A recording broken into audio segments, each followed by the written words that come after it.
Good morning class. हम पढ़ रहे हैं, आज हमारा नया अनुभाग शुरू कर रहे हैं, अनुभाग 4, जिसका टॉपिक है आपके नवा। इस नवा विषय जो आपका है वो है औद्योगिक क्रांति। इसके बारे में हम पहले सामान्य परिचय जानेंगे कि औद्योगिक क्रांति ब्रिटेन में होती है। वो 1780 के दशक से लेकर के 1850 का जो दशक था, जिस समय उद्योग और अर्थव्यवस्था में जो नया रूपांतरण होता है, नया परिवर्तन होता है, उसे प्रथम औद्योगिक क्रांति के नाम से जाना जाता है। इस क्रांति के ब्रिटेन में दूरगामी प्रभाव हुए, यानी बहुत सारे परिवर्तन हुए। बाद में यूरोप के देश और संयुक्त राज्य अमेरिका में भी इस क्रांति से परिवर्तन हुए, इनका प्रभाव पड़ा। उन परिवर्तनों से उन देशों और शेष विश्व और समाज की अर्थव्यवस्था पर भी प्रभाव पड़ा, क्योंकि एक विश्व के एक क्षेत्र में जो परिवर्तन होता है उसका प्रभाव अन्य स्थानों पर पड़ता है। ब्रिटेन में औद्योगिक विकास का यह जो चरण था, यह जो औद्योगिक क्रांति थी, इसमें नई मशीनों, नई तकनीकों का प्रारंभ हुआ, जुड़ाव हुआ। इन मशीनों तथा तकनीकों ने पहले हस्तशिल्प और हथकरघा उद्योगों की तुलना से, यानी उसमें हस्तशिल्प और हस्तकरघा में तो हाथ से माल तैयार किया जाता था, लेकिन उनकी तुलना में यहाँ भारी पैमाने पर माल उत्पादन संभव हुआ, क्योंकि हाथ से कम माल उत्पादन होता था, अब मशीनों से उत्पादन अधिक हो रहा था। इस अध्याय में कपास और लोहे के उद्योगों में जो परिवर्तन आया उसको भी प्रस्तुत किया जाएगा, बताया जाएगा। ब्रिटेन के उद्योगों में शक्ति का एक नया स्रोत भाप के व्यापक रूप से प्रयोग के रूप में सामने आया, यानी कि भाप का इंजन का आविष्कार हुआ, मशीनों में इसका प्रयोग किया जाने लगा। ये भी इस ब्रिटेन क्रांति या औद्योगिक क्रांति का ही परिणाम था। इनके प्रयोग से जहाज़ों और रेलगाड़ियों और परिवहन में भी गति आई। जिन आविष्कर्ताओं तथा व्यापारियों ने ये परिवर्तन लाने में योगदान दिया, उनमें से बहुत से लोग व्यक्तिगत रूप से न तो धनवान थे, न ही बुनियादी विज्ञानी थे, और जैसे भौतिकी और रसायन के शिक्षित थे।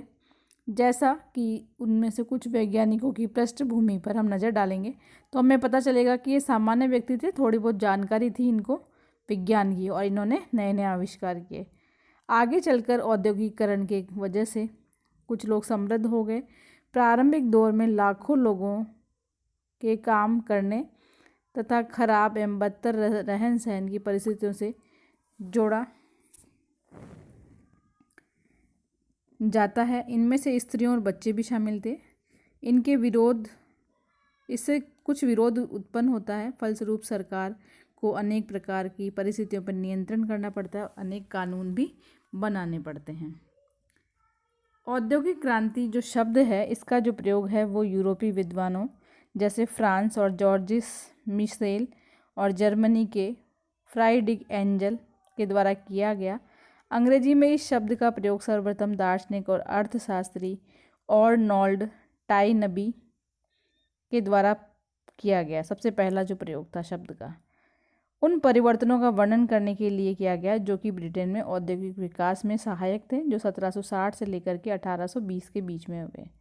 इस दौरान ब्रिटेन में जॉर्ज तृतीय का शासन था जब औद्योगिक क्रांति होती है,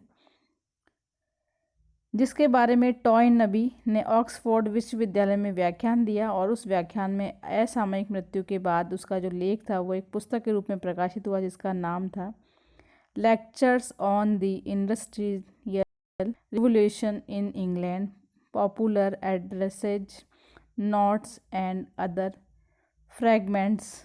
इंग्लैंड में औद्योगिक क्रांति पर व्याख्यान, लोकप्रिय अभिभाषण, टिप्पणियाँ और अंश, इस रूप में उसको बाद में प्रस्तुत किया गया। परवर्ती इतिहासकार, इन बाद वाले जो इतिहासकार थे, टी.एस. एस्टन और पॉल मंतू और एरिक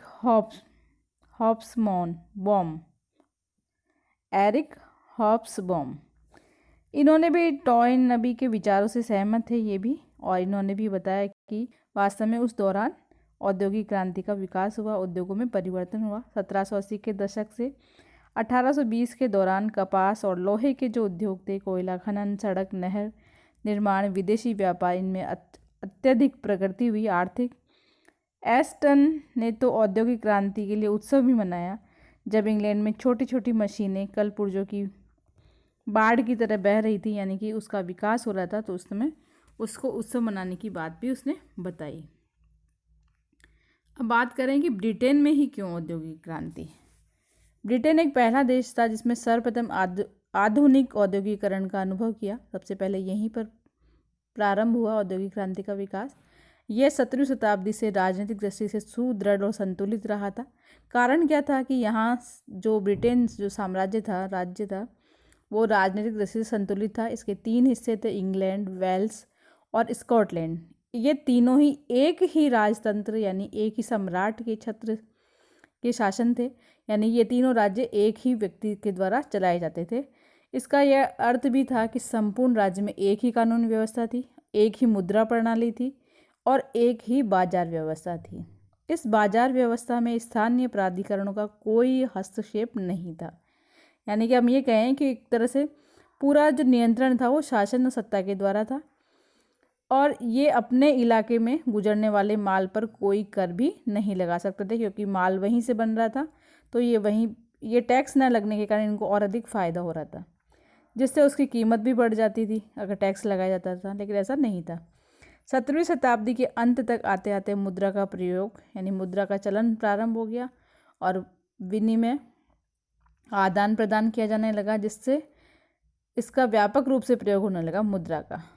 तब उस समय लोग अपनी कमाई वस्तुओं की बजाय मजदूरी और वेतन के रूप में प्राप्त कर रहे थे। अब लोगों के पास क्या आ रहा था? वेतन आ रहा था। इससे लोगों में आमदनी से खर्च करने के लिए अधिक विकल्प प्राप्त हो गए कि जो उनको पैसा मिल रहा था वो कहीं और स्थान पर भी खर्च कर सकते हैं, और वस्तुओं की बिक्री के लिए बाजार का विस्तार भी होने लगा था। 18वीं शताब्दी में इंग्लैंड में एक आर्थिक परिवर्तन हुआ, जिसके बाद उसे कृषि क्रांति भी कहा गया। यानी कि हम ये कहें औद्योगिक क्रांति के बाद कृषि क्रांति भी। ये ऐसी प्रक्रिया थी जिसमें बड़े बड़े जमींदारों ने अपनी संपत्तियों के आसपास के जो छोटे छोटे खेत थे, यानी कि जहाँ उनकी संपत्ति है तो आसपास के छोटे छोटे खेत भी उन्होंने खरीद लिए, तो बड़ी संपत्ति हो गई उनकी। गांव की सार्वजनिक जमीनों को घेर लिया। इस प्रकार से बड़ी बड़ी भू संपदाएं उनके पास हो गई और खाद्य उत्पादन में वृद्धि होने लगी, यानी वो अब खाद्य उत्पादन स्वयं करने लगे। और इससे भूमिहीन जो किसान थे, जिनके पास भूमि नहीं थी, गांव के सार्वजनिक जमीनों पर पशु चराने वाले चारावाह और पशुपालक, इनके पास काम धंधा नहीं रहा। तो अब ये मजबूर हो गए कि ये शहर में जाए और वहाँ पर काम धंधा करें।